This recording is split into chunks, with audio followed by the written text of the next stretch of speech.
नमस्कार दोस्तों, स्वागत है आपका हिंदी नॉलेज शो में। तो दोस्तों, अब से 3 दिन पहले मैंने आपको एक वीडियो बनाकर बताया था कि पाकिस्तान की तरफ से कहा जा रहा है कि वो अर्मेनिया और अजरबैजान युद्ध में कूद सकता है अजरबैजान के समर्थन में।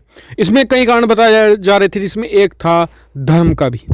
अजरबैजान को पाकिस्तान कई सालों से सपोर्ट करता है, यहाँ तक कि अर्मेनिया को पाकिस्तान एक देश भी नहीं मानता। आपको बता दूं कि इस प्लैनेट पर यानी कि इस धरती पर पाकिस्तान एकमात्र ऐसा देश है जो अर्मेनिया को एक देश नहीं मानता। उसके उलट तुर्की हो चाहे अजरबैजान हो, भले ये दोनों कट्टर दुश्मन हो अर्मेनिया के, लेकिन ये डिप्लोमेटिक संबंध रखते हैं अर्मेनिया के साथ में। लेकिन पाकिस्तान अपने आकाओं के सपोर्ट में इतना ज़्यादा अंधा है कि वो ऐसे ऐसे स्टेप लेता है, पहले इजराइल के और अब अर्मेनिया के।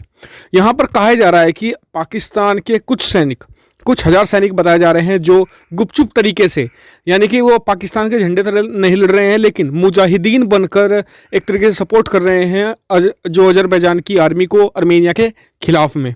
और इसका खुलासा कैसे हुआ? दरअसल अर्मेनिया ने कल एक आरोप लगाया था अजरबैजान पर कि अजरबैजान दुनिया भर के आतंकियों को इकट्ठा कर रहा है और उन्हें अर्मेनिया की सेना के खिलाफ लड़ने में एक तरीके से मदद उनकी ले रहा है, क्योंकि अजरबैजान की सेना वेल ट्रेंड नहीं है, उतनी ज़्यादा उसे ट्रेनिंग अच्छी नहीं मिली है। अर्मेनिया को जो रूसी सेना है उससे ट्रेनिंग मिलती है, तो यानी कि उनकी ट्रेनिंग और जो मतलब कि उनकी इक्विपमेंट है काफ़ी लेटेस्ट है। अजरबैजान के पास उतना सपोर्ट नहीं है, तो ऐसे में अजरबैजान यहाँ पर मदद ले रहा था। सीरिया में तुर्की समर्थित जो मुजाहिदीन है उनका सपोर्ट वो हासिल कर रहा था। फिर इस पर 2-3 रिपोर्टें और शामिल आई हैं कि ना सिर्फ सीरिया के बल्कि कुछ अफगानिस्तान के और पाकिस्तान की सेना के जो लड़ाके हैं वो भी इसमें शामिल होने की पूरी बात कही जा रही है, जिससे कि अजरबैजान हरा दे अर्मेनिया को। ये एक बहुत बड़ी रिपोर्ट है, क्योंकि इसके आने के बाद फ्रांस ने सबसे पहले हमला बोला है तुर्की पर। फ्रांस ने कहा है कि तुर्की इस युद्ध को पूरी तरीके से भड़का रहा है और ये सिर्फ तुर्की के कहने पर ही हुआ है, और इसके पीछे फ्रांस ने ठोस कारण भी दिए हैं। दरअसल इस युद्ध से 10 दिन पहले ही अजरबैजान की राजधानी में बहुत ही बड़े लेवल पर प्रदर्शन हो रहे थे, ताकि सरकार पर दबाव बनाया जाए कि वो युद्ध करे अर्मेनिया के साथ और जो कराबाख रीजन है उसे दोबारा हासिल करे।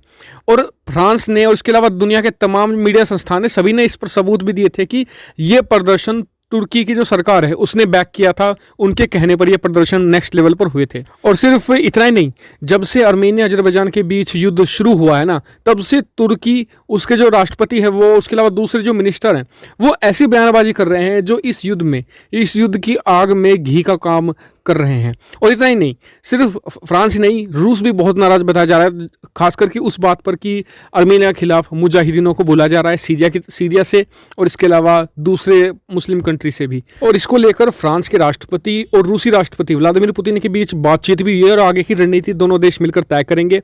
और रूस को तो बड़ा सपोर्टर माना ही जाता है अर्मेनिया का, फ्रांस भी बहुत तगड़ा सपोर्ट करता है अर्मेनिया को, क्योंकि बहुत सारे जो अर्मेनियन लोग हैं वो फ्रांस में रहते हैं। और इसके अलावा एक कारण ये भी है कि तुर्की और ग्रीस के बीच जो तनातनी है वहां पर भी फ्रांस एक तरीके से तुर्की के खिलाफ खड़ा है और ग्रीस के समर्थन में, तो यानी कि तुर्की को हर तरफ से घेरने की कोशिश कर रहा है फ्रांस भी। और इस युद्ध से रिलेटेड जितने भी मुझे कोई अपडेट मिलता जाएगा मैं आपको सूचित करता जाऊंगा। आप चैनल को जरूर सब्सक्राइब कर लीजिएगा और आपका क्या मानना है इस टॉपिक पर कमेंट करके ये भी मुझे जरूर बताइएगा। Thank you for watching video.